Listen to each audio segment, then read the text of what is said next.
Hi friends, Uma விருந்தகம் சேனலுக்கு welcome பண்ணுறேங்க. இன்றைக்கி வந்து நம்ம என்ன ரெசிபி பார்க்க போகிறோம்னு பார்த்தீங்கன்னா, விநாயகர் சதுர்த்தி ஸ்பெஷல் பாரம்பரிய முறைப்படி நம்ம வந்து அரிசி வந்து அரைச்சி செய்கிற இனிப்பு பூர்ண கொழுக்கட்டை தான் பார்க்க போகிறேங்க. ரொம்ப டேஸ்டியாக இருக்கும். செய்கிறதும் ரொம்ப ஈஸி தான். எப்படி செய்கிறது அப்படிங்கிறத நம்ம வீடியோவில் போய் பார்க்கலாங்க. இது செய்கிறதுக்கு நான் பச்சரிசி தான் எடுத்திருக்கேங்க. ஏற்கனவே இது வந்து நல்லா 3 மணி நேரம் பக்கமாக ஊறிடுச்சு. இது வந்து தண்ணி எல்லாத்தையும் வடிச்சிட்டு நம்ம வந்து கிரைண்டர், மிக்ஸி எதில் வந்து உங்களுக்கு கன்வீனியண்ட்டாக இருக்கோ அதில் வந்து இந்த மாதிரி நைஸாக அரைச்சி எடுத்துகிட்டு வந்துடுங்க. இது கூட வந்து ஒரு 1/2 டீஸ்பூன் வந்து உப்பு போட்டுக்கலாம். மேல் மாவுக்கு வந்து கொஞ்சம் உப்பு இருந்தால் தான் சாப்பிடும்போது வந்து நல்லாயிருக்குங்க. இது நல்லா கலந்து விட்டுக்கலாங்க. கலந்து விட்டுட்டு இனி இதுக்கு உண்டான பூர்ணத்தை வந்து ஃபஸ்ட்டு ரெடி பண்ணிடலாம். அதுக்கப்புறம் மேல் மாவு வந்து நம்ம ரெடி பண்ணிக்கலாங்க. பூர்ணத்துக்கு நான் என்னென்ன எடுத்திருக்கேன்னு பார்த்தீங்க அப்படின்னா, வேர்க்கடலை, ஏற்கனவே வறுத்த வேர்க்கடலை வந்து 1 கப் எடுத்திருக்கோம். 2 ஸ்பூன் மட்டும் எள்ளுங்க. எள்ளை மட்டும் ஃபஸ்ட்டு வறுத்துக்கலாம். நல்லா சூடான கடாயில் போட்டு ஒரு ஓட்டினீங்க அப்படின்னா எள்ளு நல்லா பொரிஞ்சு வந்துடுங்க. அதுக்கப்புறம் இதை எடுத்துக்கலாம். அடுத்து வந்து தேங்காய் லேசாக வறுத்துக்கலாங்க. ஒரு 1/2 டீஸ்பூன் நெய் விட்டுட்டு, தேங்காயோட அளவுன்னு பார்த்தீங்கன்னா வேர்க்கடலையிலேருந்து பாதி எடுத்துக்கிட்டோம் அப்படின்னா கரெக்டாக இருக்குங்க. ரொம்ப போட்டு வறுக்க வேண்டாங்க. லேசாக அந்த ஈரப்பதம் போச்சுன்னா போதும். அதுக்கப்புறம் இதை வந்து நம்ம ஸ்விட்ச் ஆஃப் பண்ணிடலாங்க. இப்போ நம்ம வறுத்து வச்சுருக்க வேர்க்கடலை, எள் இது எல்லாத்தையும் மிக்ஸி ஜாரில் சேர்த்திக்கலாம். கூடவே வந்து ஒரு ஏலக்காய் போட்டுக்கலாங்க. ஏலக்காய் இதில் போட்டு அரைச்சிட்டிங்க அப்படின்னா ஃபைனாக பவுடர் ஆயிடும். அதுக்கப்புறம் தேங்காய் நம்ம வறுத்து வச்சது அதையும் இந்த வேர்க்கடலை கூட போட்டுக்கலாங்க. போட்டுட்டு ஃபஸ்ட்டு வந்து இதை வந்து பல்ஸில் விட்டு அரைச்சிக்கலாம். கண்டினியூஸாக அரைச்சிங்கன்னா எண்ணெய் வந்து விட்ட மாதிரி ஆயிடும். பல்ஸில் விட்டு அரைச்சிங்கன்னா நல்லா அரைப்பட்டு வந்துடுங்க. இது வந்து இப்போ நல்லா அரைப்பட்டு வந்துருச்சு. அடுத்து வந்து நாட்டு சர்க்கரை தான் சேர்த்துறேங்க. இது வந்து நம்ம எந்த அளவுக்கு வந்து வேர்க்கடலை எடுத்தோமோ அந்தளவுக்கு 1 கப்புக்கு 1 கப் நம்ம எடுத்துக்கலாம். இதையும் போட்டு நல்லா இந்த மாதிரி அரைச்சி எடுத்துகிட்டு வந்துடுங்க. இப்போ இது தனியாக இருக்கட்டும். இது வந்து லைட்டாக எண்ணெய் விடுறதுனால நம்ம வந்து பாகு காய்ச்சணும் அப்படிங்கிற அவசியம் இல்லை. ஈஸியாகவே உருண்டை பிடிக்கிறதுக்கு வருங்க. இப்போ கடாயில் வந்து ஒரு 1/2 டம்ளர் மட்டும் தண்ணி விட்டுக்கலாம். ஏற்கனவே வந்து நம்ம வந்து அரைக்கும் போது தண்ணி விட்டு அரைச்சிருக்கிறோம் அரிசியை. எண்ணெய் பார்த்திங்கன்னா 1 டீஸ்பூன். இது லைட்டாக கொதி வரட்டுங்க. நம்ம ஏற்கனவே அரைச்சி வச்சுருக்கிற அந்த பச்சரிசி மாவை வந்து உள்ளே போட்டு கிளறி விட்டே வர வேண்டியதான். ஃப்ளேமை வந்து கம்மி பண்ணி வச்சுட்டு நம்ம கிளறி விட்டே வரலாங்க. கெட்டிப்படுற மாதிரி இருக்கும். ஆனால் நம்ம கிளற அது அப்படியே வந்து கரெக்டாக ஆகிக்குங்க. இது வந்து நம்ம வெல்லம் பூர்ணத்துக்கு வந்து நம்ம வெல்லம் வச்சு செஞ்சோம் அப்படின்னா லைட்டாக பாகு காய்ச்சிட்டு தேங்காய், வேர்க்கடலை எல்லாத்தையும் அதில் போட்டு கிளறிட்டு கெட்டியான பதம் வந்ததுக்கப்புறம் நம்ம வந்து பூர்ணத்தை வந்து உள்ளே வைக்கணுங்க. இப்போ நாட்டு சர்க்கரை சேர்த்திருக்கிறதுனால நமக்கு வந்து வேலை வந்து ரொம்ப ஈஸியாயிரும். நீங்கள் வெல்லம் பிடிக்கும்னா வெல்லம் கூட நீங்கள் யூஸ் பண்ணிக்கலாம். இப்போ பாருங்கள், ஓரளவு கெட்டியாக இருக்குது. கொஞ்சம் கட்டி தட்டின மாதிரி இருக்குது. நம்ம அமுத்தி கிளற அது வந்து கரெக்டான பதத்துக்கு வந்துடுங்க.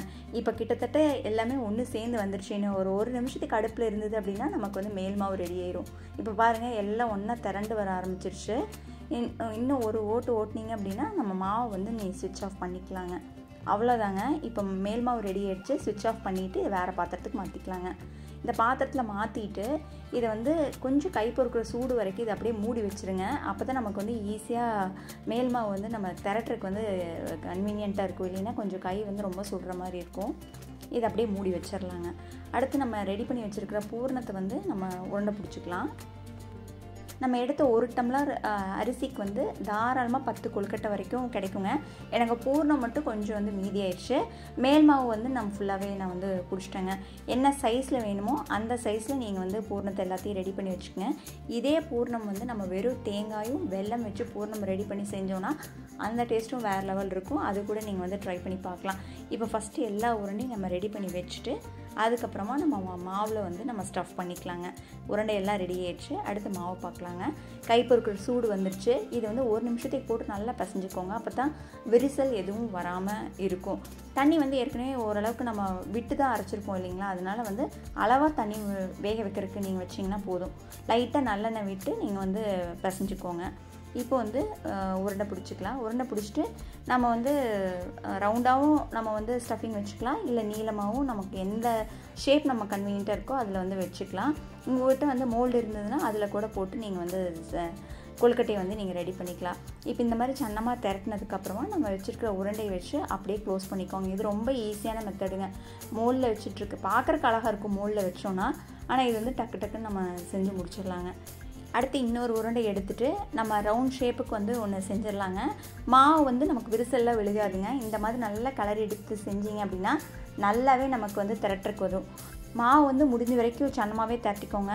ரொம்ப கெட்டியாக இருந்ததுன்னா சாப்பிடும்போது மாவு மட்டுமே சாப்பிட்ற மாதிரி இருக்கும். இப்போ இதுலேயும் உருண்டையை ப்ளேஸ் பண்ணிவிட்டு சுற்றி வர கவர் பண்ணிட்டோம் அப்படின்னா இந்த ஷேப்பும் நமக்கு வந்து பார்க்குறக்கு வந்து அழகாக இருக்குங்க.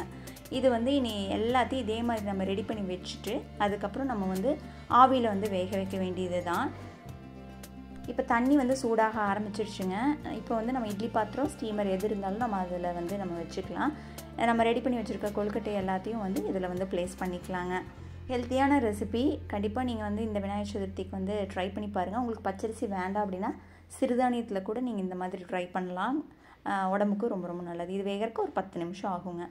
இப்போது ஒரு 10 நிமிஷம் கழித்து நம்ம ஓப்பன் பண்ணி பார்த்தோம் அப்படின்னா கொழுக்கட்டை வந்து சூப்பராக வந்து வெந்து வந்திருக்கு.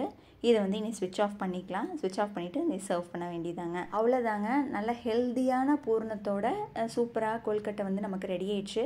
இந்த வீடியோ கண்டிப்பாக உங்களுக்கு உபயோகமாக இருந்திருக்கும் நம்புகிறேங்க. பிடிச்சிருந்தா வீடியோக்கு வந்து ஒரு லைக் கொடுங்க. ஃப்ரெண்ட்ஸ் அண்ட் ஃபேமிலி கூட ஷேர் பண்ணுங்கள்.